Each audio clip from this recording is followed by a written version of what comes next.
Hello प्यारे दोस्तों, आज हम शादी एक अनोखा बंधन कहानी का 15वां भाग लेकर आ गए हैं। तो चलिए आज की कहानी को शुरू करते हैं। 2 साल बाद, साल तो बदला ही, साथ में सब कुछ बदल गया। सुबह सुबह घर से काम चल रहा है, कोई इधर तो उधर, कोई उधर, सब लोग घर को सही करने में लगे थे। मीडिया आ रही है, कैमरा लगा है और वहीं एक कमरे में एक व्यक्ति तैयार हो रहा है। चेहरे पर कोई भाव नहीं, बस है तो एक दर्द जो छाप झलक रहा है। तभी पीछे से एक आवाज आती है, सब हो गया है सर, आपका ही इंतजार हो रहा है। वो व्यक्ति बिना देखे ही बोला, तुम चलो मैं आया, और फिर से तैयार होने लगता है। वो दूसरा व्यक्ति चला जाता है। तभी उसके कमरे में एक और इंसान आता है और कहता है, तो क्या कर रहा है और कब तक इन सब में लगा रहेगा विवान? विवान उसको देखता है और हल्का सा मुस्कुराकर कहता है, मैं क्या कर रहा हूँ? काम ही कर रहा हूँ अंकुश, तू क्या बोल रहा है? और तू भी जाकर देख, कुछ कर तो नहीं गए, कुछ रह तो नहीं गया है? गलती नहीं होनी चाहिए अंकुश। गलती? विवान, गलती तो 2 साल पहले हो चुकी है, मेरी वजह से आज सब ऐसा है ना। उस दिन मैं जाता ना तो वो होता। विवान चुप रह गया। फिर उसने कहा, तू मुझे कह रहा है ना कि मैं उसे ढूंढ लूँ ना, है ना अंकुश? हाँ, तू ढूंढ ले उसे। 2 साल? विवान, 2 साल से तू जानता है वो कहाँ, कैसे है, क्यों दूर है? जब तू जानता है कि वो गलत नहीं थी। विवान, आज पहले ये हो जाने दे, फिर सब बात होगी। आज चल अब। और कमरे से बाहर चला गया। अंकुश बोला, बस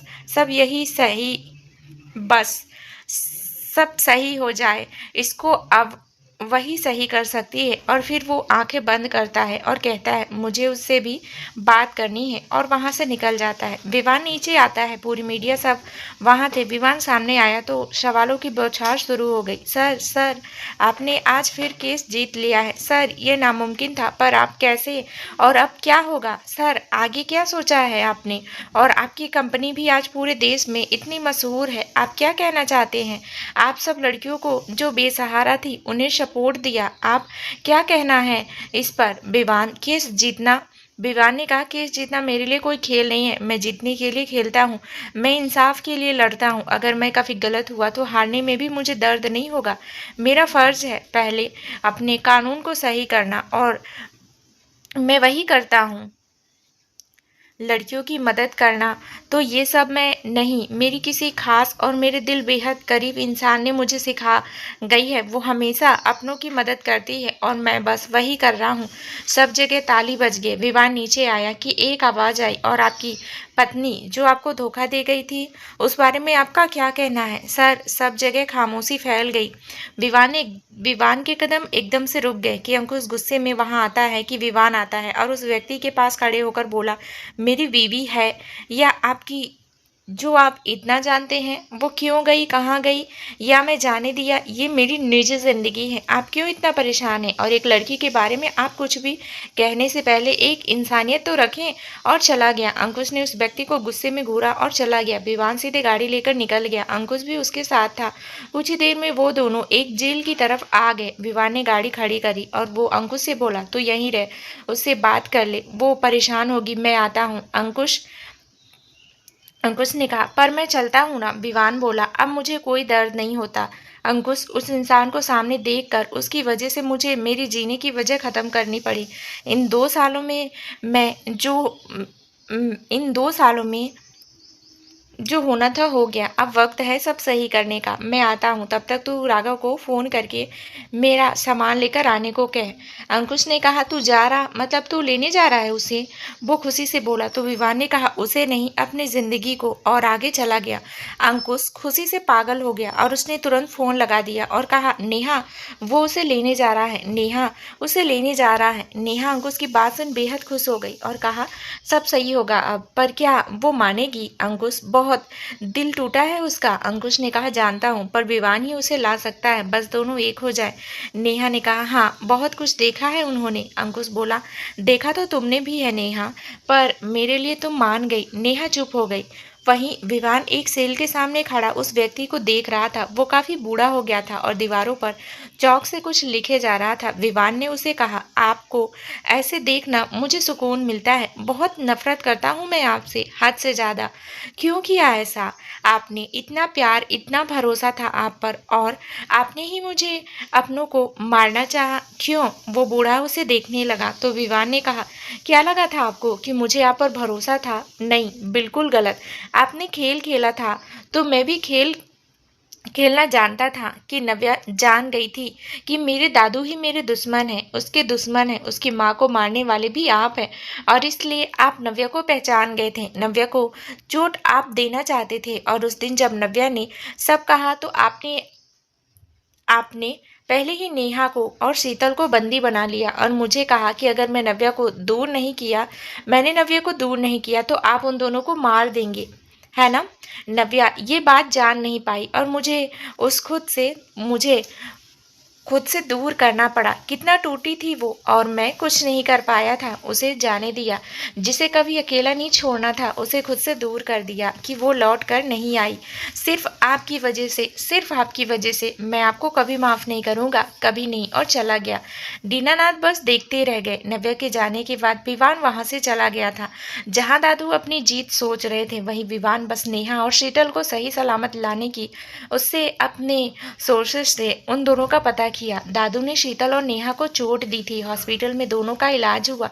6 महीने बाद दोनों को होश आया था। उसके बाद विवान ने दादू को भी पकड़वा दिया था, और अंकुश को जब ये सब पता चला तो वो जैसे सोच ही नहीं पाया। नव्या का जाना उसे दर्द दिया, और उसने ये फैसला किया कि जब तक नव्या और विवान मिल नहीं जाते वो शादी नहीं करेंगे, और वो भी 1 साल के लिए विदेश चला गया। नेहा को इस बात से बहुत दर्द हुआ, पर वो भी अंकुश के फैसले के साथ ही, और 1 साल में उसने भी बस शीतल की तरफ ही ध्यान दिया। अंकुश जब लौटा तो सब बेहद खुश थे, पर अगर कुछ बदल गया था तो वो विवान। उसने नव्या को बहुत ढूंढा पर वो नहीं मिली। आज 2 साल बाद ही विवान को पता चला था कि नव्या कहाँ है, तो वो उसे लेने के लिए जा रहा था। वो नहीं जानता था कि नव्या मानेगी या नहीं, पर वो अपनी नव्या को मनाना चाहता था। वो वहां से सीधे एयरपोर्ट आया और राघव से सामान लिया तो अंकुश ने उसे गले लगा लिया और कहा, मना लेना उसे, वो आज भी तेरा ही इंतजार कर रही होगी। विवान हल्के से मुस्कुरा दिया। राघव ने कहा, सर ऑल द बेस्ट, और विवान वहां से निकल गया। राघव और अंकुश देखते रहे। विवान फ्लाइट में था और आंखें बंद कर रखा था। उसे वो याद आ गया जब वो नव्या महालेश्वर गए थे और नव्या पहली बार फ्लाइट में थी। तब उसकी वो मासूमियत को देख विवान कैसे मुस्कुरा उठा था। विवान ने मन ही मन कहा, बहुत चोट दी है मैंने तुम्हें नव्या, मेरी वजह से तुमने हमेशा दर्द ही मिला है, और मैं ही तुम्हें अकेले कर गया ना जाने कैसे तुमसे नजर मिला पाऊंगा। कैसे? जानता हूँ तुम सच जान गई हो, पर तुम वापस नहीं आई, क्योंकि मैंने तुम्हें जाने को कह दिया था। पर मैं आ रहा हूँ नव्या, इस बार तुम्हें लेकर ही जाऊंगा, चाहे कुछ भी हो जाए। द्वारिका, गुजरात, ये नगरी है प्रेम की नगरी। ये नगरी है जहाँ हर जगह बहता है प्रेम। राधा कृष्ण से लेकर रुक्मणी का प्रेम, ढोल नगाड़ों से जहाँ सुबह का आरंभ होता है, जहाँ लगता है देखने को मेला। द्वारिकाधीश की एक झलक पाने को जहाँ बच्चे बूढ़े सब के मुंह पर बस एक ही शब्द है, द्वारकाधीश की जय। गोमती भी जिनके चरण छू कर जाती हैं। आज की सुबह भी वहाँ कुछ ऐसी ही है। एक बीच बाजार से थोड़ा सा आगे चलकर एक आश्रम है जहाँ अभी अभी आरती चल रही है। कृष्ण जी की एक मधुर आवाज में, ओ ओ ओ कान्हा, अब तो मुरली की मधुर सुना दो ना। ओ कान्हा, अब तो मुरली की मधुर सुना दो ना। जब से मैंने तुम संग अपने नैना जोड़ लिए हैं, ओ कान्हा, अब क्या मैया, क्या बाबुल, सबसे रिश्ते तोड़ लिए। तेरे प्रेम को वायाकुल, कब से तो मुरली की मधुर सुना दो ना। सब उसकी वजन में जैसे घुल गए थे कि वो रुकी और मुस्कुराकर सामने खड़ी काका के पास गई, जो बस आंखें बंद कर उस आवाज में खो गए थे। उसने उन्हें कहा, काकी प्रसाद, आप सब भी ऐसे ही हो। मेरा भजन कब पूरा हो गया तो काकी ने प्रसाद लिया और कहा, बिटिया तो इतना अच्छा गाती है कि मैं बस उसे ही देखती रह जाती हूँ और सुनती रह जाती हूँ। अब तो तेरी आवाज़ सुने बिना मुझे मन ही नहीं लगता। वो हल्का सा मुस्कुरा दी और बाकी सबको उसने प्रसाद दिया और थाली वापस रख हाथ जोड़कर वो पलटी तो एक बच्चा उसे देख रहा था। वो मुस्कुरा दी और नीचे बैठी और कहा, क्या हुआ, आज क्या चाहिए आपको गोलू जी? तो गोलू मुस्कुरा मुस्कुरा दिया और कहा, मेरी टॉफ़ी लाए हो ना आप? वादा किया था दीदी। तो वो मुस्कुराई और कहा, पर आपने अपना होमवर्क पूरा करा या नहीं बताओ? गोलू बोला, किया ना, पूरा किया, और वो मैथ्स भी, जो मुझे 3 टाइम्स करनी पड़ी क्योंकि आ ही नहीं रही थी। उसने मुंह बनाकर कहा। तो वो लड़की हंस दी और कहा, लो आपकी चॉकलेट, अब 3 टाइम्स की है तो इनाम भी तो बड़ा होना चाहिए ना। गोलू चॉकलेट लेते हुए खुशी से बोला, ये, और लड़की के पास करते हुए बोला, आप बहुत अच्छी हो दीदी, बहुत अच्छी स्वरा दीदी।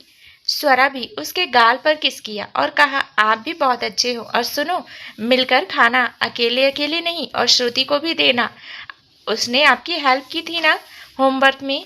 गोलू हैरानी से बोला, आपको कैसे पता? स्वरा ने कहा, बस पता है, जाओ खेलो अब। गोलू बोला, आप मेरे से नाराज तो नहीं होना, मैं चीटिंग की है?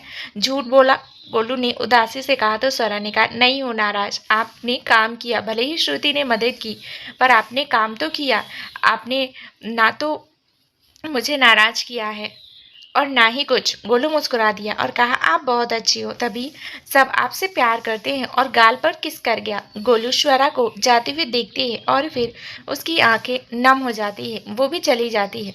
स्वरा कुछ ही दूरी पर बने एक छोटी सी एनजीओ में आती है। वहाँ वो उन लड़कियों को पढ़ाती है और उन्हें सिखाती थी। सब लड़कियां भी स्वरा से बहुत प्यार करती थी। वो एनजीओ आती है और अपने कैबिन में चली जाती है कि तभी वहाँ एक 24 से 25 साल की एक लड़की आती है, घुंघराले बाल, बड़ी बड़ी आंखें, सूट पहने हुए। वो सीधे स्वरा के कैबिन में घुस जाती है और कहती है, मैं कर लिया। वो बहुत खुश होती है। तो स्वरा भी बोलती है, क्या कर लिया बताओ, इस बार किसे पीट कर आई हो, बताओ जरा। देखो अनवी, मैं हर बार नहीं बचाऊंगी तुमको, इसलिए सिखाया है मैंने सेल्फ डिफेंस, कि तुम किसी को धुन दो। स्वरा ने बिना देखे कहा। तो अनवी बोली, अरे नहीं दी, इस बार मारा नहीं, इस बार तो मैं नया काम किया है। स्वरा ने कहा, क्या नया काम किया?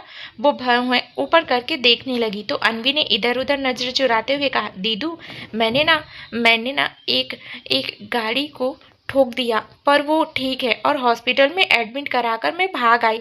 स्वरा ने सुना तो तुरंत बोली, क्या? और ये तुम मुझे इतनी खुशी से बता रही हो? अनवी, कब हुआ ये सब? और कितनी बार कहा स्कूटी देखकर चलाया करो, पर तुम सुनती क्यों नहीं हो मेरी? और एडमिट कराकर भाग आई से क्या मतलब है? ऐसे कौन करता है, बताओ मुझे।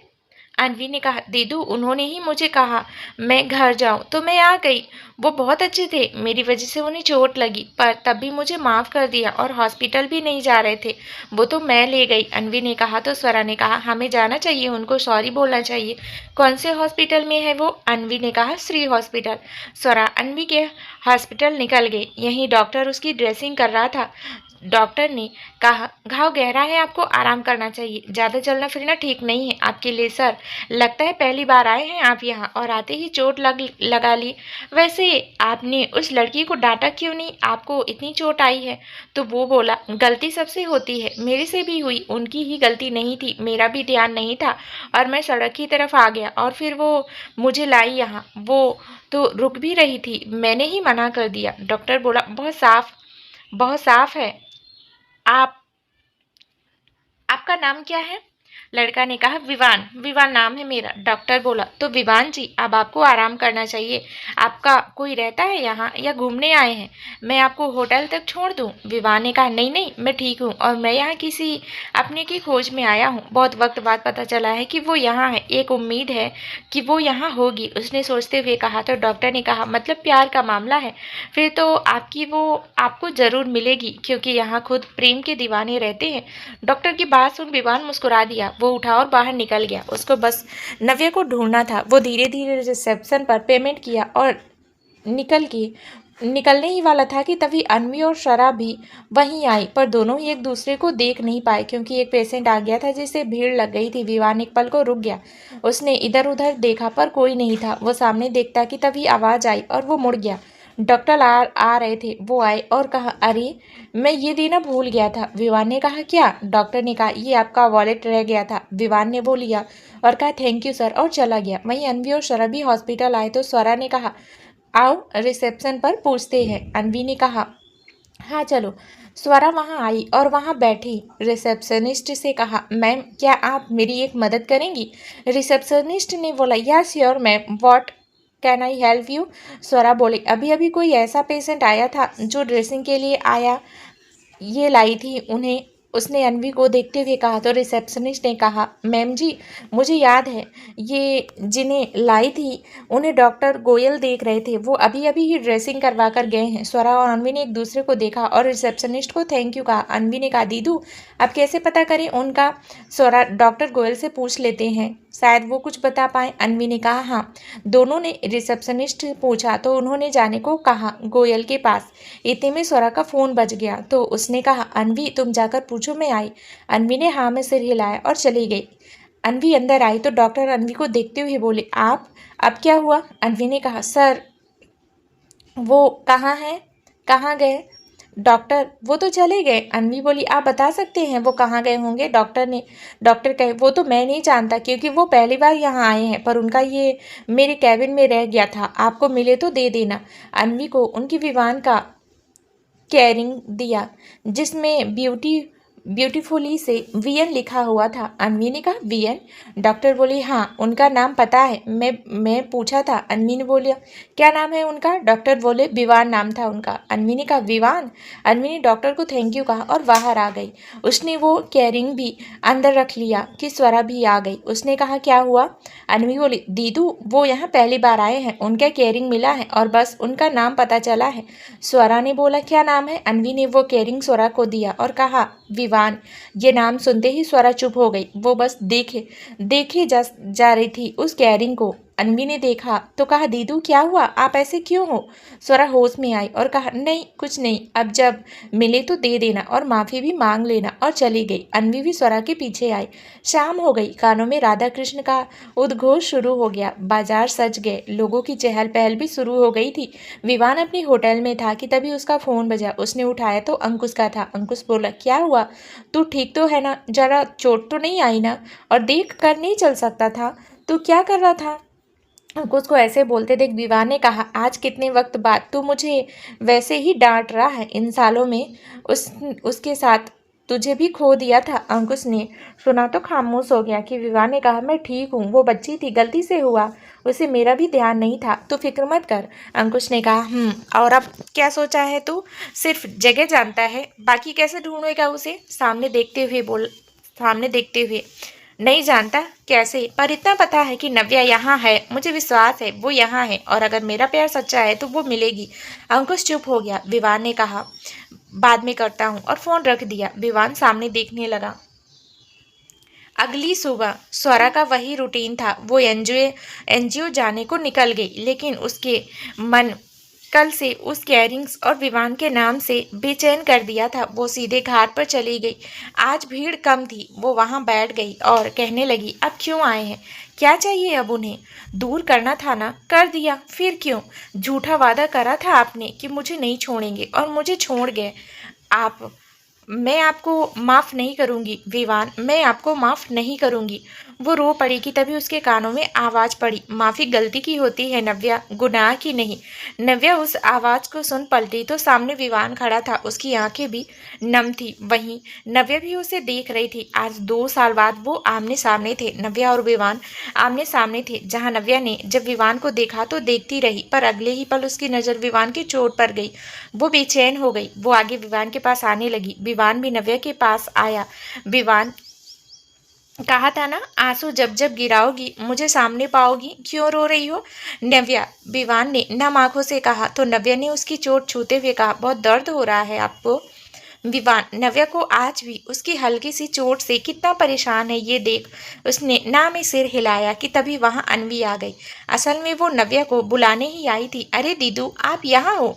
कि तभी उसकी नज़र विवान पर गई तो वो हैरान रह गई और कहा, आप यहाँ? नव्या अनवी को देखा तो विवान से दूर हो गई और अपने आंसू ठीक किए और बोली, अनवी आप यहाँ? क्या हुआ, सब ठीक है ना? अनवी ने कहा, हाँ दीदू, वो आप आई नहीं ना एनजीओ, तो देखने आई थी, तो आप यहाँ मिले, पर आपको ये कहाँ मिले और आप इन्हें जानती हैं क्या? अनवी की बात सुन विवान एक दूसरे को देखने लगे कि अनवी खुद ही बोली, खैर ये सब छोड़ो, और विवान के पास आकर बोली, सॉरी सॉरी सर, उस दिन के लिए मेरी वजह से आपको इतनी चोट आई है। मैं आई थी अपनी दीदू के संग दोबारा।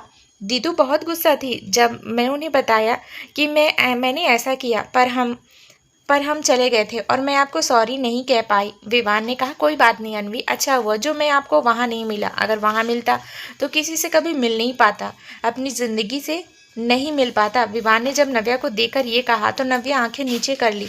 अनवी को कुछ समझ नहीं आ रहा था कि विवान क्या कह रहा है, तो उसने कहा, आपका एक सामान भी मेरे पास रह गया था सर। उसने वो केरिंग निकाली तो वो उसे याद आया कि वो तो आश्रम पर रह गया। तो वो बोली, अरे वो तो घर पर रह गया, कैसे दूँ मैं आपको?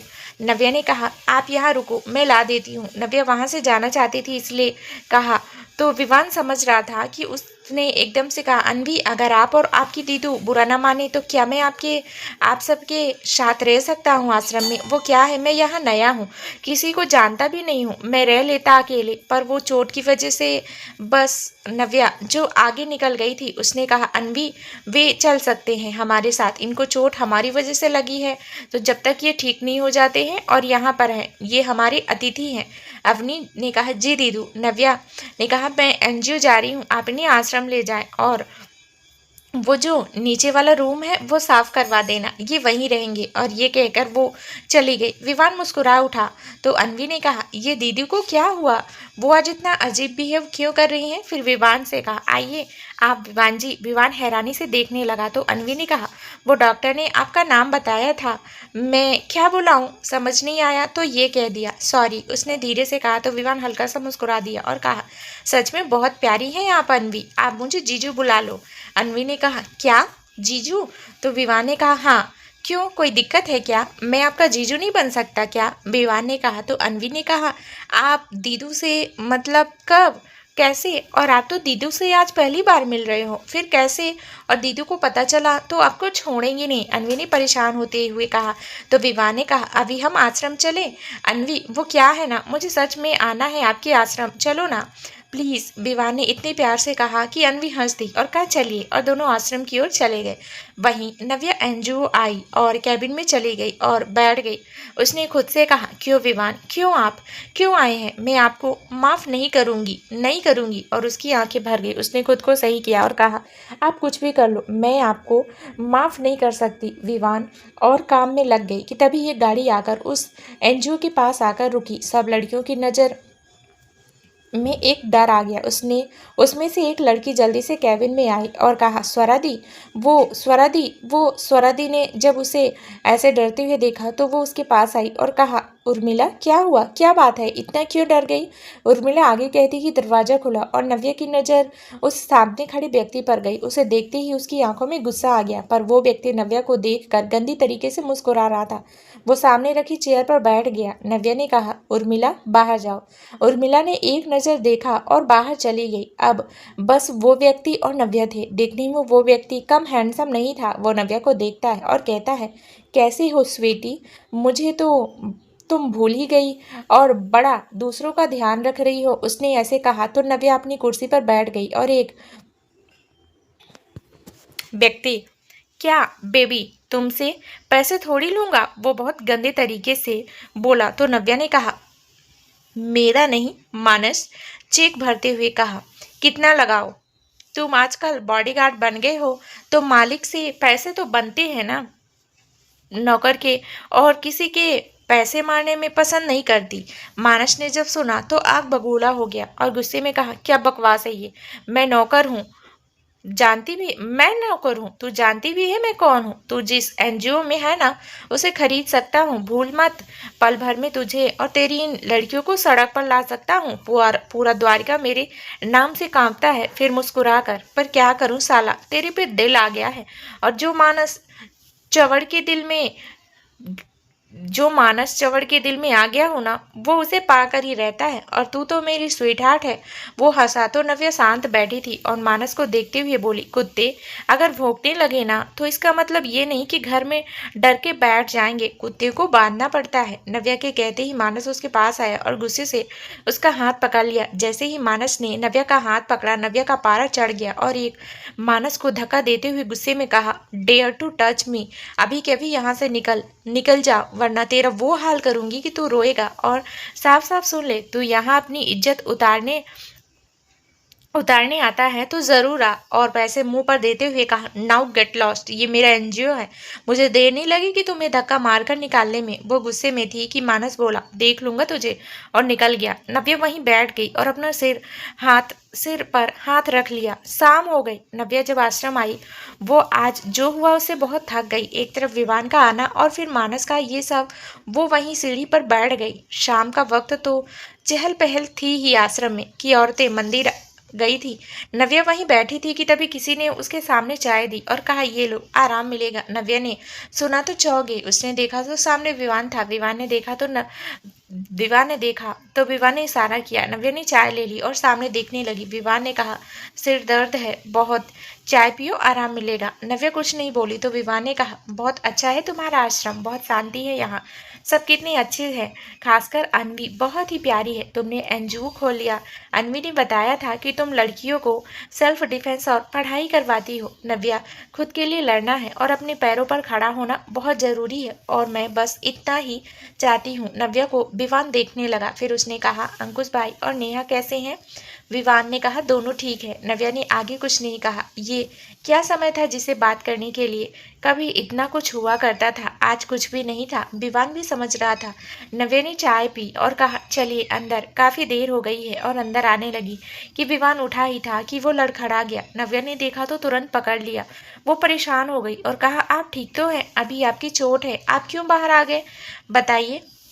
चलिए अंदर। विवान आज नव्या को फिर से देख खुश हुआ। नव्या उसे लेकर अंदर आई कमरे में और वहां बैठा दिया और पानी का गिलास दिया। विवान ने कुछ नहीं कहा, शायद वो बस उन पलों को महसूस करना चाहता था जो उसकी और नव्या के थे। नव्या ने उसे देखा तो उसे समझ आया कि वो क्या कर रही है। उसने कहा, वो आपको चोट लगी है और आप मेरे अतिथि हैं, तो मेरा फर्ज है आपका ख्याल रखना। तो बस मैं नव्या कुछ बोलती कि विवान ने कहा, तुम्हें मेरी फिक्र है, मैं जानता हूँ नव्या, इसलिए कुछ मत कहो। मैं मानता हूँ कि तुम्हें सच पता है, पर यह भी जानता हूँ कि तुम वापस क्यों नहीं आई।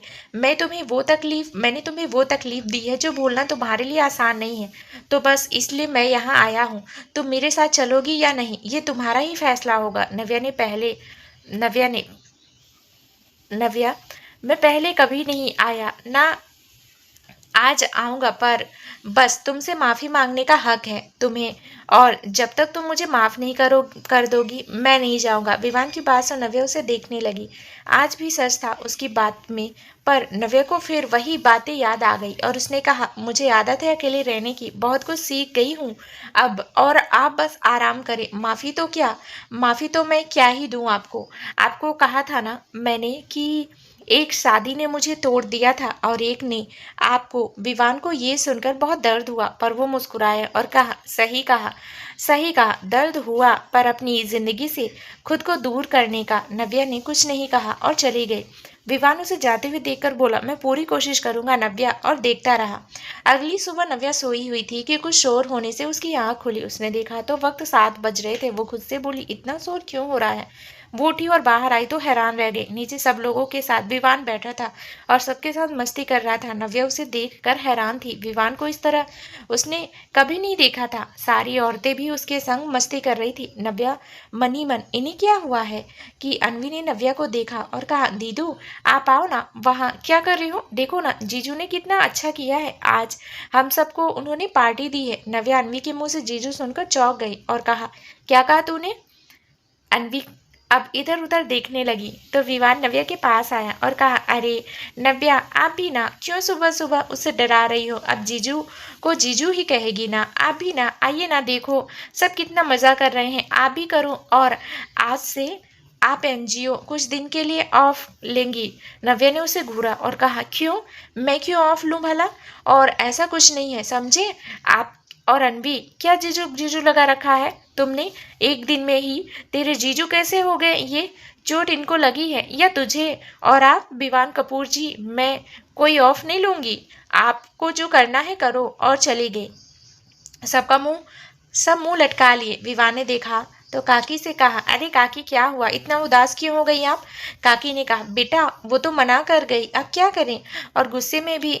और जब ये गुस्से में होती है कि विवान बोल पड़ा, खाना नहीं खाती जानता हूँ काकी, पर अब मैं हूं ना, आप फिक्र मत करो, ये खाएगी भी। और रही उसकी छुट्टी ना लेने की तो वो नहीं ले रही, मैं नहीं ले रही, मैं तो छुट्टी और मैं हूं ना। काकी मुस्कुरा दी और कहा, खुश रह बेटा, बहुत तकलीफ झेली है ये, देखा है मैंने। फिर भी हम सबके लिए बहुत कुछ करती है, बहुत परेशान रहती है। ऊपर से वो मानस चरण ने जीना हराम कर दिया है बच्ची का। काकी ने मानस का नाम लिया तो विवान कुछ देर चुप हो गया, फिर नॉर्मल होते हुए कहा, काकी अब मैं हूँ, जो भी चीज नव्या को दर्द देगी अब वो पहले मेरे से गुजरेगी, और इस वक्त वो बहुत गुस्से में है मैंने जो किया है उस वजह से। पर मैं नव्या को जानता हूँ, वो बहुत प्यार करती है मेरे से, मना ही लूंगा मैं। काकी ठाकुर जी ऐसा ही करे, चलो मैं नाश्ता बना देती हूँ, जाना भी है ना उसे। विवान मुस्कुरा दिया तो काकी और बाकी सब चले गए। अनवी अब विवान के पास आई और कहा, क्या करोगी जीजू? दी बहुत गुस्सा हो गई। विवान ने कहा, बस देखती जाओ अनवी। अनवी मुस्कुरा दी। विवान मन ही मन मानस चरण बोला।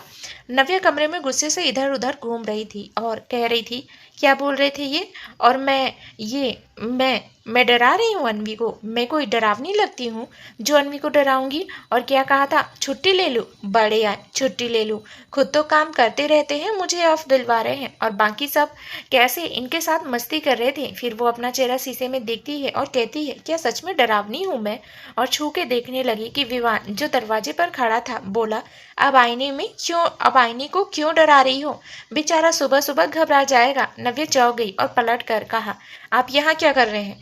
विवान अंदर आया और नव्या के बिस्तर पर बैठते हुए कहा, अब मैं मेरे कमरे में ही आऊंगा ना? नव्या ने घूर कर बोला, क्या बोल रहे हैं आप? ये मेरा कमरा है, आपका नहीं, वहां जाए। विवान ने कहा, अरे हस्बैंड वाइफ के पास नहीं रहेगा तो किसके साथ रहेगा?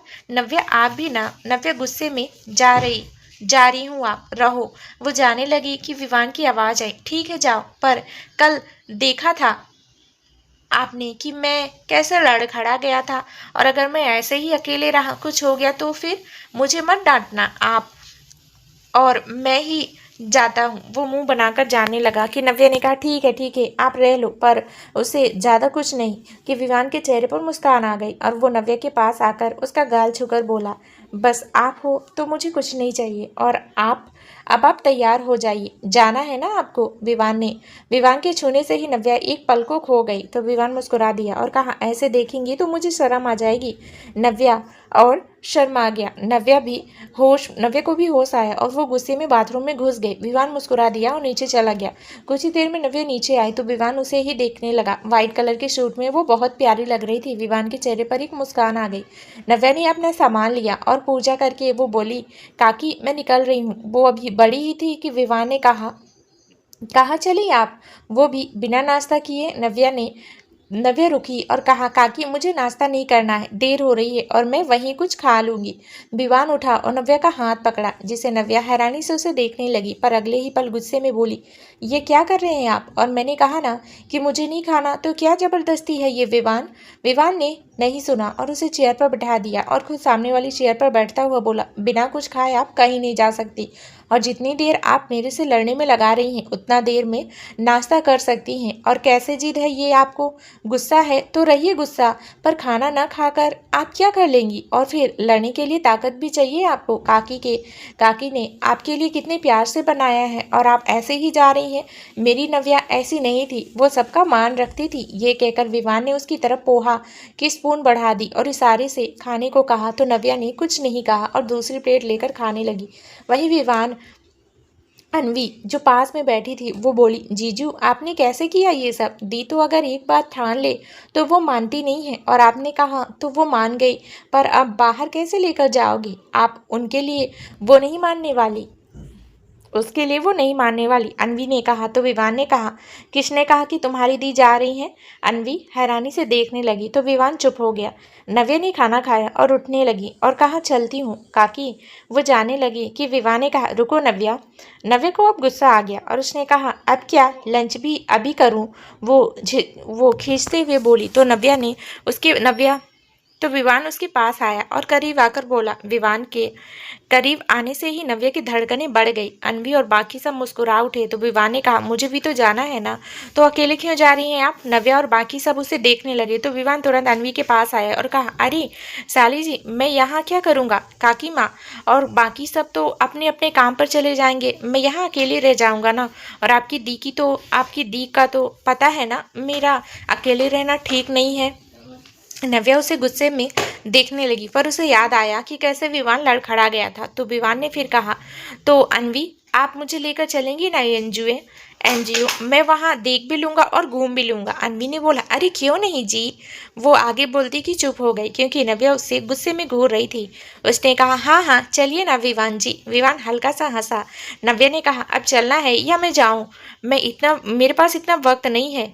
और आगे बढ़ गई। अनवी ने गहरी सांस ली और धीरे से, जीजू आप ही क्या करते हो? दी तो फट ही जाती है मेरे पर। विवान ने हाथ फेरा और कहा, अरे जब मैं हूँ तो आपकी दी आपको कुछ नहीं करेंगी। आपकी दी का ये गुस्सा बस मेरे लिए है। कि नव्या की आवाज़ आई, हो गई आपकी प्लानिंग, तो अब चलें? अनवी ने कहा, आई दी, और भाग गई। विवान भी मुस्कुराते हुए उसके पीछे चल पड़ा। उसने अपना फ़ोन देखा और फिर कुछ देख कर रख दिया। वहीं दिल्ली में अंकुश एक घर के सामने खड़ा था। आज 1 साल बाद वो यहाँ आया था। आज भी वही था सब। वो धीरे धीरे आगे बढ़ा और उसने दरवाजे की बेल बजाई। उसका दिल बहुत तेज था पर कोई नहीं आया। अंकुश ने दरवाजे पर हाथ रखा तो वो खुल गया। अंकुश अंदर आया तो सामने से आवाज आई, सब कैसा है? कोई परेशानी तो नहीं है ना? और वहाँ कोई उद्यम मत करना, अच्छे से पढ़ना। हाँ हाँ, मैं भी मिलने आऊँगी पर अभी नहीं। आप समझते हो ना, बच्चा देखो कितना काम है, पर मैं आऊँगी। ठीक है, ध्यान रखना अपना। अब मैं रखती हूँ, देर हो रही है। बाय, लव यू बेटा। और फ़ोन कट गया। उसने वक्त देखा और कहा, बहुत देर हो गई, मुझे रानी को भी लेना है। उसका आज एग्ज़ाम है। पता नहीं क्या किया होगा उसने, बहुत ही नर्वस थी वो। अंकुश बस उसको देख रहा था। कितनी जिम्मेदार बन गई थी वो कि नेहा ने एक तस्वीर को देखा और उसकी आंख नम हो गई। उसने कहा, आज एक दिन और बीत गया। उस दिन जब तुमने इतने वक्त बाद फ़ोन किया तो मैं बता नहीं सकती थी कितनी खुश हुई थी। जब जब तुम सामने होते थे तो गलती हो जाती थी, और अब तुम नहीं हो तो गलती भी नहीं होती। देखो शीतल भी अब पढ़ने चली गई है, बहुत याद करती है अपने दोस्त को, पर क्या कहूँ समझ नहीं आता मुझे भी। तो तभी वो ठीक हुए और कहा, सॉरी सॉरी, नो मोर क्राइंग। तुम्हें तो वो टैडी ही अच्छी लगती है, तो वही रहना है। और जब तुम आओगे ना तो देखना, बहुत सताऊंगी। और नम आंखों से हंस दी। उसने अब तक अंकुश को नहीं देखा था। अंकुश नेहा की बात सुन नम हो गया और आवाज़ दी, डैडी सताओगी नहीं मुझे? नेहा ने आवाज़ सुनी तो चौंक गई और पलट के देखा तो अंकुश खड़ा था। नेहा की आंख से आंसू भर गए। तो अंकुश उसके पास आया और नेहा को देखने लगा। नेहा तो बस अंकुश को देखे जा रही थी। आज 1 साल बाद वो आया था। अंकुश ने कुछ नहीं कहा, बस नेहा को खींचकर अपनी बाहों में ले लिया।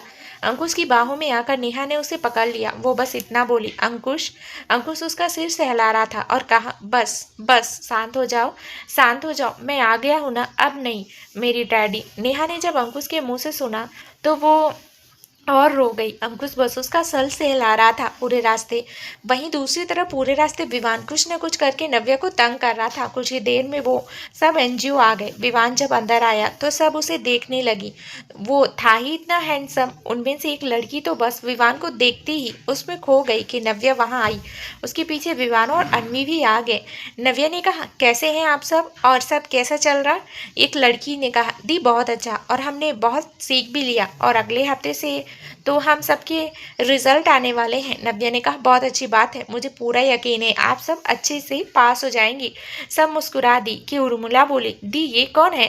पहले कभी आपके साथ इन्हें देखा नहीं। नव्या ने विवान को देखा जो उसे ही देख रहा था। नव्या कुछ बोलती कि विवान बोला, मेरा नाम विवान है, मैं दिल्ली का हूँ, यहाँ किसी को लेने आया हूँ।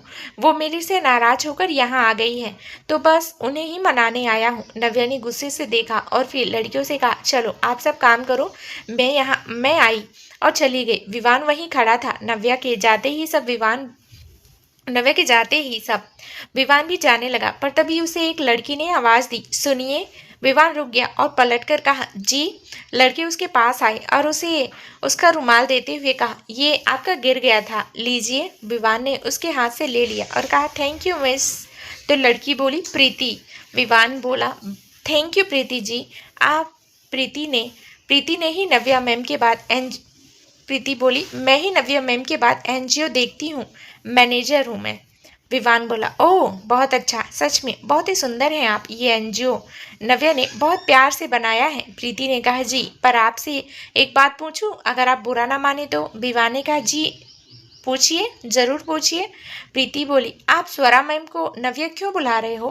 प्रीति की मासूमियत पर विवान हल्का सा हंस दिए तो प्रीति जैसे उसमें खो गई कि विवान ने कहा, प्रीति जी आपकी स्वरा मैम मेरी नव्या है, बस इतना समझ लीजिए, और मुझे उनका ये नाम बड़ा प्यारा है।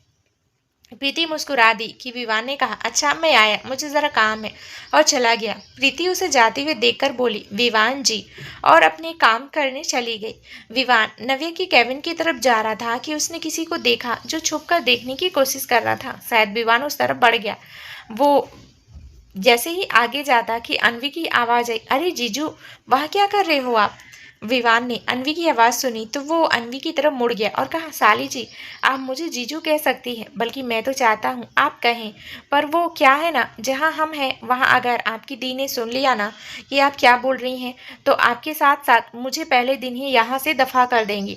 और मासूम सा चेहरा बना लिया तो अनवी हंस दी और कहा, क्या आप भी ना जीजू, अभी तो आप और मैं ही हैं यहाँ पे। अच्छा सुनिए, वो आगे बोलती कि तभी पीछे से किसी ने आवाज़ दी, विवान। विवान ने सामने देखा तो उसके चेहरे पर मुस्कान आ गई। उसने कहा, श्रवण। New entry. विवान की उम्र का 24 से 27 साल का हैंडसम सा लड़का, नीली आंखें, हल्की हल्की दाढ़ी और वाइट शर्ट ब्लैक पैंट में आ रहा था और सीधे विवान के गले लग गया। अनवी को उसने नहीं देखा था, ना अनवी उसे देख रही थी। श्रवण ने कहा, कैसा है तू, और दिल्ली से यहाँ क्यों? और तुझे तो भूल ही गया, और मुझे तो भूल ही गया। 2 साल ही हुए माना हमें मिले हुए, पर ऐसे कैसे भूल गया तू? और बता सब कैसे हैं? मैं तो तुझे मिल ही नहीं पाया। वो आगे बोलता कि अनवी ने कहा, आप चुप नहीं होते क्या? श्रवण ने सुना और जैसे ही पलटा वो बस देखता ही रह गया। अनवी जींस टॉप में इतनी प्यारी लग रही थी। श्रवण को ऐसे देखते हुए अनवी बोली, अब चुप ही हो गए, मुझे बात ही नहीं करनी जीजू, ये मुझे पागल लग रहे हैं। आपसे बाद में मिलती हूँ। और श्रवण को गुस्से से देखा और चली गई। पर श्रवण तो बस देखता ही रह गया था कि विवान ने कहा, बेटा गई वो। श्रवण हड़बड़ा गया और विवान ने कहा, पता लगा? और इधर उधर देखने लगा।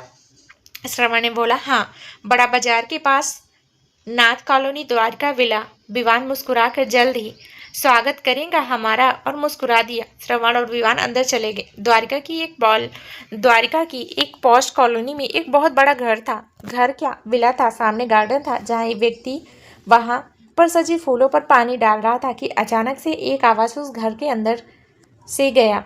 सबने एक आई जिसे वहाँ काम करने वाले दहल उठे, दूसरे को देखा और फिर डर से काम पर लग गए, जैसे जानते हो कि ये क्यों हो रहा है। बड़े से सोफे पर 45 से 55 के एक रौबदार अंदर एक व्यक्ति बैठा था जो इस वक्त बहुत ही गुस्से में लग रहा था। उसकी नज़र सामने से आ रहे व्यक्ति पर गई और उसने अपनी रौबदार आवाज़ में कहा, उसने फिर ना कर दी, आखिर किस बात का घमंड है उसे? उन्होंने कहा था। वो व्यक्ति उसके पास आकर बैठ गया और कहा, डैड जो करना है करने दो, लेकिन आप एक बात याद रखना, वो बनेगी तो मानसचरण की बीवी। और चुप हो गया। तो नकुल जो कि द्वारिका के बहुत बड़े नेता थे, वो बोले, पर तुझे वो ही क्यों चाहिए? तेरे लिए एक से बढ़कर एक लड़की है, फिर वो ही क्यों? और क्या खास है उसमें ऐसा? वो बोले तो मानस ने कहा, डैड, मानस को मना किया है उसने। मानस को, जिसके एक इशारे पर खुद लड़कियां उसके बिस्तर पर बिछ जाती हैं, उसे मना किया है तो कुछ तो बात है उसमें। और मुझे वो एक रात के लिए नहीं, हर रात के लिए। वो गंदी तरीके से और गुस्से में बोला। तो नकुल ने कहा, तू फिक्र मत कर बेटा, वो तेरी ही होगी, मैं भी देखता हूँ कि वो क्या करती है। फिर उन्होंने कहा, सुन, वो पेपर्स बना दिए हैं मैंने, तुझे चाहिए था ना, लेना, ले लेना। मानस ने कहा, डैड आप समझ जाते हो, अब देखता हूँ कि उसकी अकड़ कब तक रहती है। और कुटिलता से मुस्कुरा दिया। वहीं विवान श्रवण के साथ एनजीओ को देख रहा था।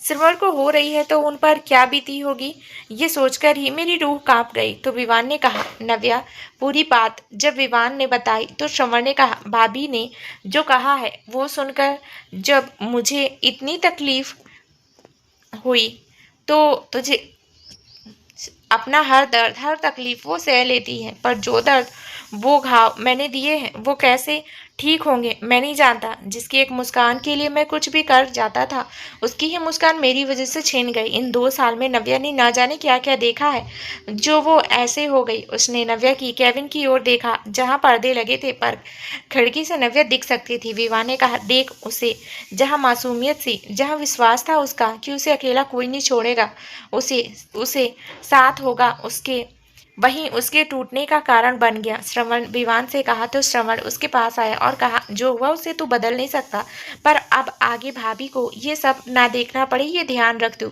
विवान ने हाँ में सिर हिलाया तो श्रवण ने कहा, और तू ये बता, वो कौन थी? विवान हैरानी से, कौन कौन थी?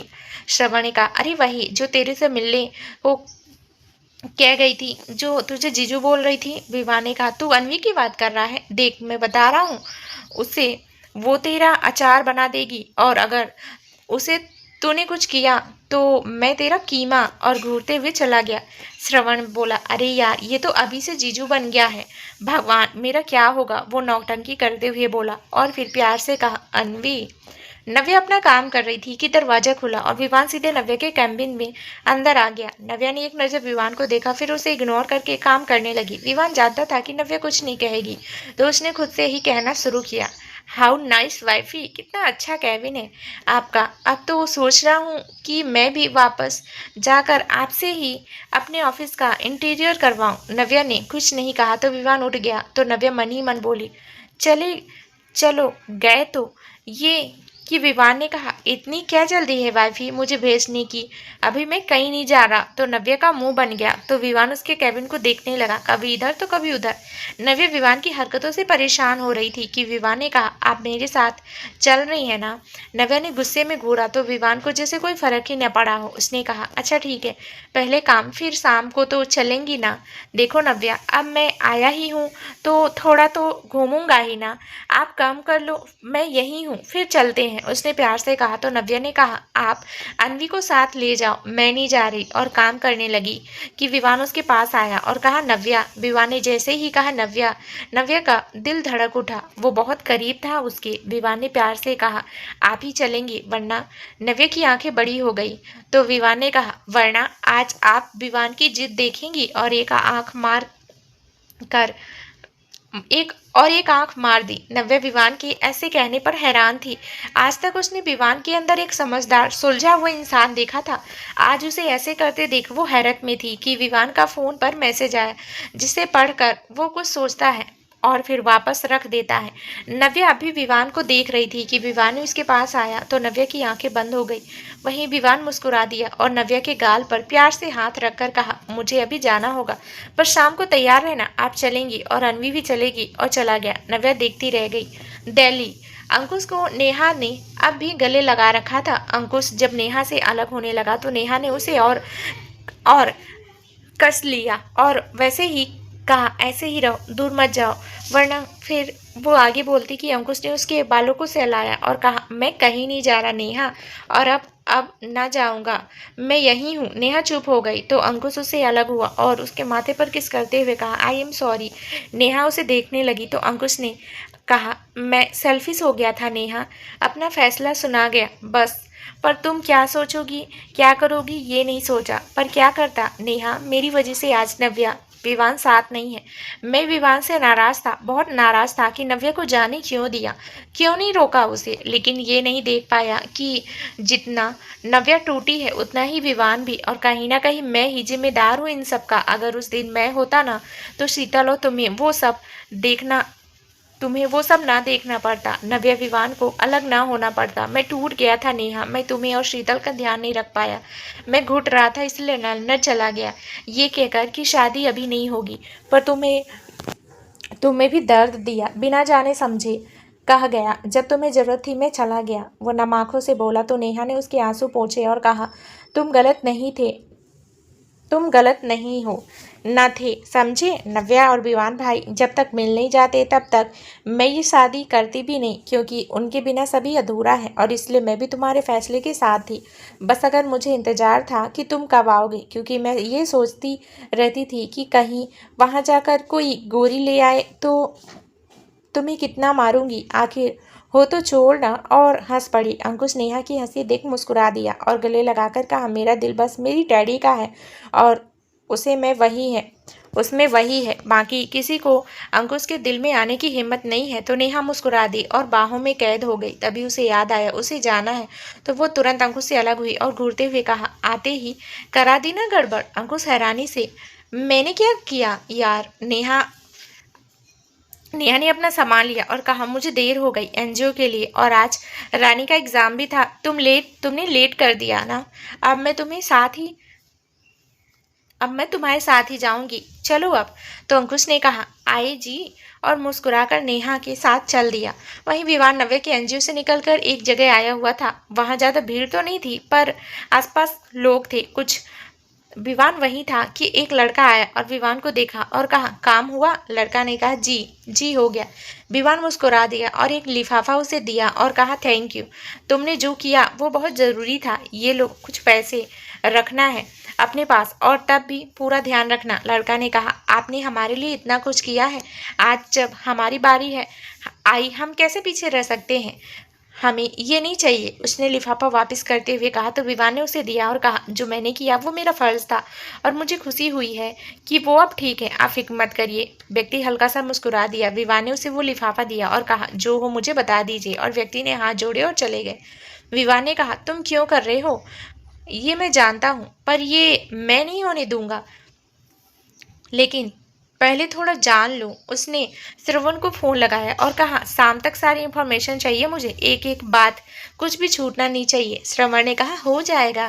विवान फोन रखने वाला था, फिर उसे कुछ याद आया और उसने श्रवण से कहा, सुन, मेरा एक काम कर देना। श्रवण ने जब विवान के मुंह से इतने प्यार से बात करते सुना तो उसने कहा, देख, मैं कुछ नहीं करूँगा, तू मुझे मत फंसा। उसने ऐसे कहा तो विवान ने कहा, ठीक है मत कर, पर मैं सोच रहा था कि अनवी को भी साथ ले जाते हैं। पर अब श्रवण ने जब अनवी का नाम सुना तो कहा, अरे मेरे प्यारे भाई, मैं तो मजाक कर रहा था, तो इतना सीरियसली ना लिया कर, बता क्या करना है।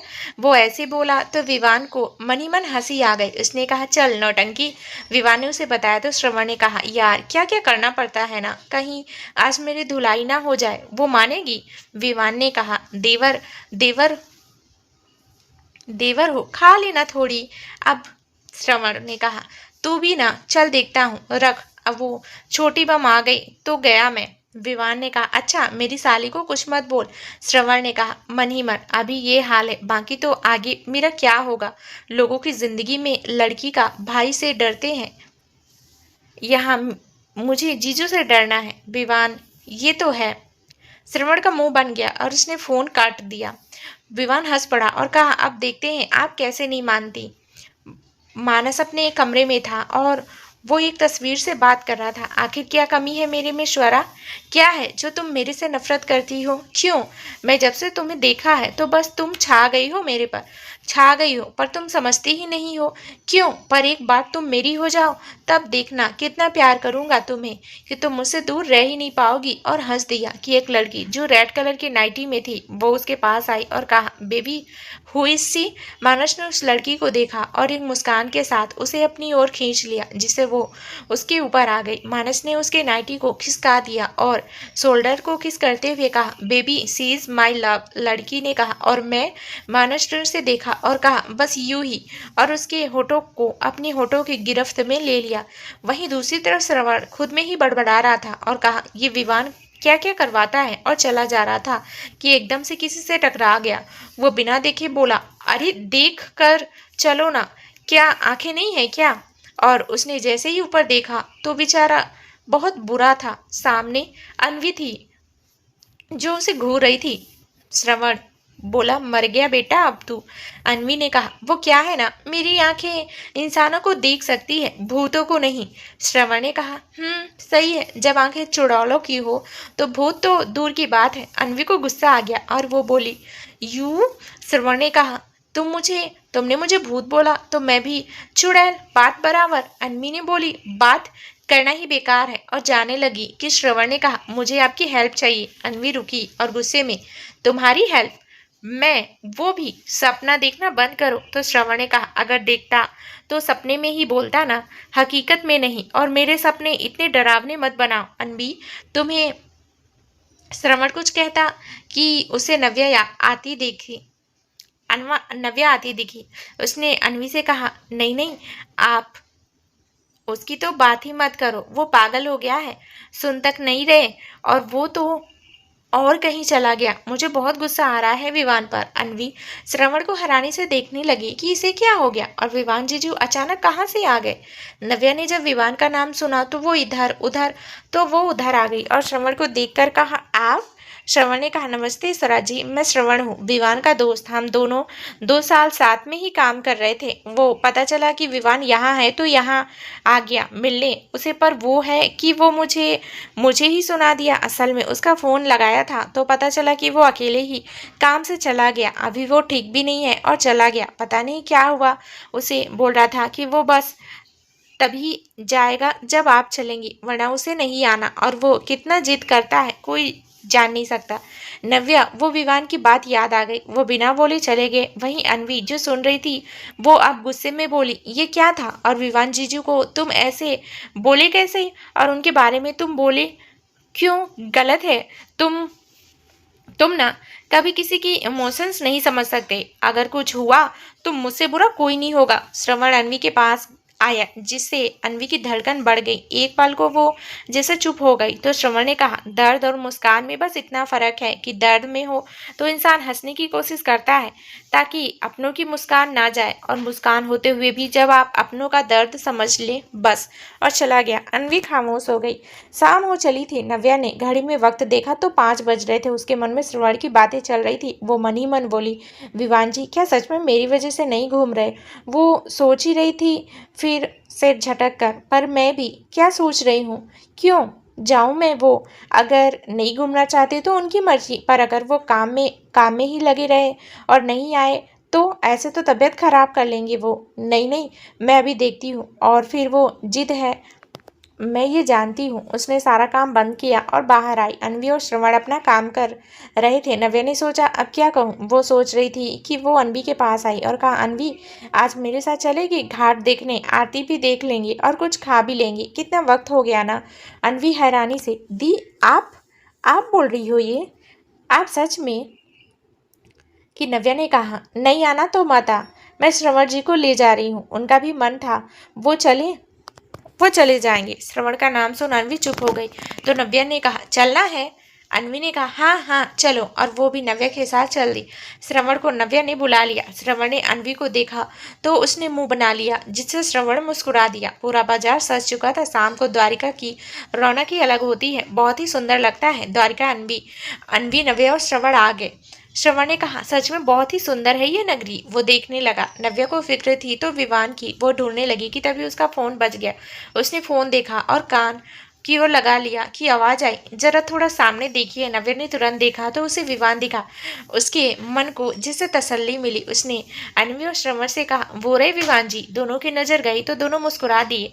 अनवी जाने लगी तो श्रवण ने मन ही मन कहा, ये लड़की भी ना, मुझे ही कुछ करना होगा। उसने नव्या से कहा, स्वरा जी एक बात कह सकता हूँ, आप बुरा ना माने। नव्या ने कहा, जी। श्रवण ने कहा, वो स्वरा जी मुझे ना कुछ खरीदना था, तो क्या मैं उस जगह मार्केट मार्केट देख लूँ? आप लोग चलिए, मैं आया, पर मुझे यहाँ का पता नहीं। मैं क्या अनवी को साथ ले जाऊँ? प्लीज़ प्लीज़ डोंट माइंड, अगर गलत लगे तो इट्स ओके। उसने कहा तो अनवी ने कहा, मैं क्यों जाऊँ, तुम जाओ, इतने बड़े हो, बच्चे हो क्या जो खो जाओगे? वो इतराते हुए बोली तो श्रवण कुछ बोलता कि नव्या ने कहा, अनवी ये क्या तरीका है, वो मेहमान है तो आप ऐसे बोलेंगी? जाइए श्रवण जी के साथ। अनवी ने कहा, दीदू। नव्या ने उसे देखा तो वो चुप हो गई और श्रवण को गुस्से में देखते हुए बोली, चलें जी। श्रवण ने बोला, जी चलिए, और वो श्रवण के साथ चली गई। नव्या अब विवान की तरफ आ गई। विवान के चेहरे पर मुस्कान आ गई। उसने सामने देखकर कहा था ना आप आएंगी। नव्या ने कहा, मैं बस इसलिए आई हूँ क्योंकि श्रवण जी का भी मन था, और उन्हें क्यों मैं मना करती? मेरी वजह से वो ना जाए, मुझे बिल्कुल अच्छा नहीं लगता ना। नव्या ने साफ साफ झूठ कह दिया था। विवान हल्का सा हंसा क्योंकि वो जानता था कि नव्या नहीं मानेगी। दोनों चुप थे, हवा चल रही थी। विवान ने कहा, कुछ खा लें? नव्या ने हाँ में सिर हिलाया क्योंकि भूख तो उसे भी लगी थी। विवान ने पास बने ठेले पर से दो पाव भाजी के लिए कहा और वहीं बैठ के विवान कुछ देर शांत रहा। फिर नव्या से कहा, सुबह किसका फोन आया था जो आप इतना परेशान हो गए थे? विवान ने नव्या को देखा तो वो शांत थी। विवान ने कहा, कुछ नहीं, बस एक केस है, उसे ही लेकर, ज्यादा मत सोचो। नव्या ने देखा पर कुछ कहा नहीं। इतने में पाव भाजी आ गई। नव्या ने ली और जैसे ही खाने लगी उसे एकदम से दर्द हुआ, जिसे उसे उसकी आंख निकल गई। विवान ने जैसे ही सुना वो तुरंत नव्या के पास आया और कहा, क्या हुआ, आप ठीक तो है ना? नव्या ने कहा, हाँ ठीक है, और खाने लगी। लेकिन विवान को उसके चेहरे पर दर्द साफ दिख रहा था। उसने उसका हाथ पकड़ लिया तो नव्या ने उसे देखा तो विवान ने बिना नव्या पर ध्यान दिए उसका हाथ देखा तो उसे गुस्सा आ गया जो नव्या देख रही थी, पर विवान ने कुछ नहीं कहा। नव्या के हाथ पर निशान थे। जब मानस ने उसे पकड़ा था तब ये बन गए थे। विवान ने पास ही ठेले से बर्फ ली और उस पर धीरे धीरे लगाने लगा। नव्या विवान को देख रही थी। विवान चुप था। उसने लगाकर कहा, ध्यान रखिएगा, और उठ गया। नव्या उसे देख रही थी। वो जानती थी कि विवान की चुप्पी क्यों है, पर वो कुछ नहीं बोली। इधर विवान के दिमाग में न जाने क्या क्या चलने लगा। श्रवण ने कुछ भी नहीं लिया था। वो बस एक से दूसरी दुकान पर देखता और ये अच्छा नहीं है, ये बड़ा है, ऐसा कह रहा था, जिसे देख अनवी का पारा चढ़ता जा रहा था। वो अब गुस्से में श्रवण से बोली, क्या है ये सब? श्रवण ने कहा, कपड़े हैं, और क्या है? उसने ऐसे ही कहा तो अनवी बोली, वो मुझे भी दिख रहा है, पर 1 घंटे से तुमने कुछ नहीं लिया है। सब कुछ, जब कुछ लेना ही नहीं है तो क्यों आए यहाँ? और तुमने झूठ क्यों बोला दी से? वो गुस्से में बोली तो श्रवण मुस्कुराया और कहा, हाँ बोला झूठ मैंने। वो शरारती से बोला तो अनवी और चढ़ गई और कहा, मुझे पता था तुम हो ही ऐसे। अब वो जाने लगी तो श्रवण ने कहा, कैसा हूं मैं, बताओ? वो साथ साथ चल रहा था कि अनवी ने उसे घूरा और कहा, बदतमीज हो बहुत। विवान जीजू जितने सही है, तुम टेढ़े हो, कंजारा हो, बोली और आगे बढ़ गई और मन ही मन बोली, ये मुझे कुछ ठीक नहीं लग रहा। जब से मिला है मेरे पीछे पड़ गया। वो तो जीजू का दोस्त है, वरना अनवी क्या है बताती। इससे वो आगे बढ़ रही होती है कि श्रवण कहता है, बता दो, मैं भी जान लूंगा। अनवी का मुंह खुला का खुला रह गया कि श्रवण कैसे जान गया। श्रवण आगे बढ़ गया मुस्कुराते हुए। अनवी ने कहा, बदतमीज, और साथ चल दी। दोनों नव्या और विवान के पास आए तो देखा दोनों साथ में बैठे थे। श्रवण उनके पास आया और कहा, थैंक यू स्वरा जी मेरा इंतजार करने के लिए, पर वो मिला नहीं जो चाहिए। उसने एक नज़र अनवी को देखा तो वो मुंह बना लेती है कि अनवी की नज़र नव्या के हाथ पर गई तो वो उसके पास आई और कहा, दी ये कब हुआ, कैसे हुआ? श्रवण की नज़र भी गई। उसने विवान को देखा जो चुप था। नव्या ने कहा, मैं ठीक हूँ, वो बस मेरा ध्यान नहीं रहा था तो लग गई, अब ठीक है। नव्या प्यार से बोली तो विवान ने कहा, अनवी चले अब? अनवी ने कहा, जी चलो। सब जाने लगे तो अनवी की नज़र श्रवण पर गई जो वहाँ नहीं था। अनवी मन ही मन फिर गायब। ये इंसान कैसा है, फर्क ही नहीं कि इसे कोई फर्क ही नहीं है कि दी को चोट लगी है और चला। गया, फिर से पूछा तक नहीं कि ठीक है या नहीं कि श्रवण आ गया और साथ चलने लगा। अन्वी को गुस्सा आया पर उसने कुछ नहीं कहा। वहीं विवान चल रहा था और नव्या ये जान गई थी कि वो नाराज है कि उसने कहा, अन्वी मेरे से चला नहीं जा रहा, बहुत थका हुआ लग रहा है। विवान ने सुना तो उसने नव्या को कहा, गाड़ी बाहर ही है, चलिए, और नव्या का हाथ पकड़ लिया जिससे वो चल पाए। ये देख श्रवण मुस्कुरा दिया और रणवी ने नव्या का हाथ छोड़ दिया और मुस्कुराकर आगे बढ़ गई। जब आश्रम आ गए तो रात हो गई थी, तो सब सो ही गए थे। विवान ने अन्वी से कहा, अन्वी नव्या को ले जाओ और रेस्ट करना दोनों, कल मिलते हैं। और नव्या को देखकर, आप आराम करना, ज्यादा कुछ मत करना, और चला गया। नव्या देखती रही, अन्वी के साथ फिर चली गई। विवान श्रवण के कमरे में आ गया। उसके दिमाग में क्या था कोई नहीं समझ पा रहा था। उसने कुछ सोचा और अगले ही पल गाड़ी की चाबी लेकर वहां से चला गया। वहीं दरवाजे पर नॉक हुए तो नव्या ने कहा, अन्वी देखना कौन है। अन्वी उठी और जाकर दरवाजा खोला तो सामने श्रवण था। अन्वी उसे देखकर मन ही मन बोली, नाटक करने आ गया, अब वह तो गायब हो गया था, अब वहां तो गायब हो गया था और अब यहाँ आ गया। श्रवण को देख नव्या ने कहा, अरे श्रवण जी आप आए, आइए ना। अन्वी, हटो, उन्हें अंदर आने दीजिए। अन्वी ने कहा, हाँ हाँ आइए ना श्रवण जी, बड़ी देर बाद आपको पता चला ना, आइए, उसने कहा तो नव्या बोली, अन्वी। श्रवण ने कहा, कोई बात नहीं है सुरा जी, वो आई एम सॉरी कि मैं चला गया था, आपको देर हुई। नव्या ने कहा, अरे नहीं नहीं, ऐसा कुछ नहीं है, आप बताइए क्या हुआ। श्रवण ने अपनी जींस की पॉकेट से मेडिसिन ली और एक ट्यूब देते हुए कहा, स्वरा जी वैसे तो विवान ने आइस लगाकर आपको लगाकर काफ़ी सही किया, पर क्योंकि मुझे ये देखकर लग रहा है कि ये चोट ताज़ी नहीं है, जिसकी वजह से ये बहुत दर्द कर सकती है। ऐसे में दवाई आपको आराम देगी और ये रेड एरिया पर ये ट्यूब लगा लीजिए, जलन कम रहेगी, लीजिए। अन्वी और नव्या हैरानी से उसे देखने लगे तो श्रवण ने कहा, ऐसे क्यों देख रही है स्वरा जी, वो मुझे यहाँ पता नहीं था कि मेडिकल स्टोर कहाँ है, इसलिए देर हो गई थी। और आप मेरी भाभी हैं और भाभी तो माँ का रूप होती हैं, और माँ को तकलीफ होगी तो बेटा कुछ ना कुछ तो करेगा ना, उसने बहुत प्यार से कहा तो नव्या की आंख भर गई। वहीं अन्वी भी श्रवण का ये रूप देख नम थी। नव्या ने कहा, आपने मेरे लिए इतना किया, आपका बोलती कि श्रवण ने मुंह बनाकर कहा, ये वो आगे गलत है भाभी, आप मुझे सॉरी थैंक यू मत कहो वरना मैं नाराज हो जाऊंगा और जल्दी से ठीक हो जाओ। तो नव्या मुस्कुरा दी। फिर उसने कहा, श्रवण जी कि श्रवण ने बीच में कहा, आप मुझे श्रवण बोलिए, बस छोटा हूँ आपसे भाभी। तो नव्या ने कहा, श्रवण, वो विवान जी कि श्रवण नव्या के पास आया और कहा, आप फिक्र मत करो भाभी, वो ठीक है। और सच कहूँ तो मैं जानता हूँ जब तक वो जो सोच रहा है वो कर नहीं लेता वो चुप नहीं रहेगा, पर मैं जानता हूँ वो ठीक है। बाकी आप उसे जानती हैं कि वो सुनता नहीं है किसी की, फिर भी मैं यही कह रहा हूँ, मैं उसे ही लेने जा रहा हूँ। और मुस्कुरा दिया तो नव्या भी मुस्कुरा दी। श्रवण अब जाने कहने आया था कि जाने लगा कि उसकी नज़र अन्वी पर गई तो जो चुपचाप खड़ी थी। श्रवण ने कहा, आपकी गलती नहीं अन्वी जी, आप क्यों गलती है, आप अपनी दी के लिए परेशान थी इसलिए आप मेरे से नाराज हुए, और मैं भाभी के लिए इसलिए मैं अपना काम के लिए गया, आप ध्यान रखिएगा अपना और इनका, और चला गया। अन्वी देखती रह गई। वहीं मानस अपने कमरे में उस लड़की के साथ था कि तभी कोई उसके कमरे में आया। अंधेरा था इसलिए मानस देख नहीं पाया कि लड़की की नज़र उस पर गई तो वो चीख उठी और खुद को ठीक करने लगी। वो साया वहीं मानस के सोफे पर बैठ गया। मानस भी उस साये को देख डर गया और कहा, कौन हो तुम, मेरे कमरे में आने की हिम्मत कैसे हुई तुम्हारी। वो डर गया और गुस्से में बोला। तो उस साये ने कहा, मैम आपको 5 मिनट देता हूँ, आप इस कमरे से बाहर चली जाएं, और बाहर जाकर अगर किसी को ये उठाया या आप चीखी तो फिर आपके घर वाले तक ये सब जानने में देर नहीं लगेगी।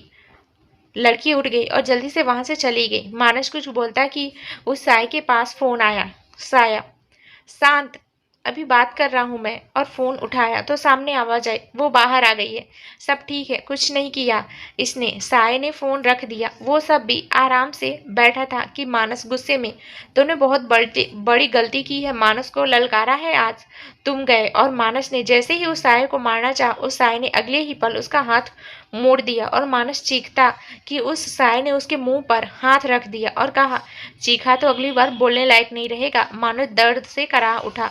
तो दोस्तों क्या नया ट्विस्ट होगा आगे इस कहानी में, ये जानने के लिए इस कहानी का अगला भाग जरूर सुने, जो बहुत ही जल्द इस चैनल पर प्रसारित कर दिया जाएगा। धन्यवाद दोस्तों।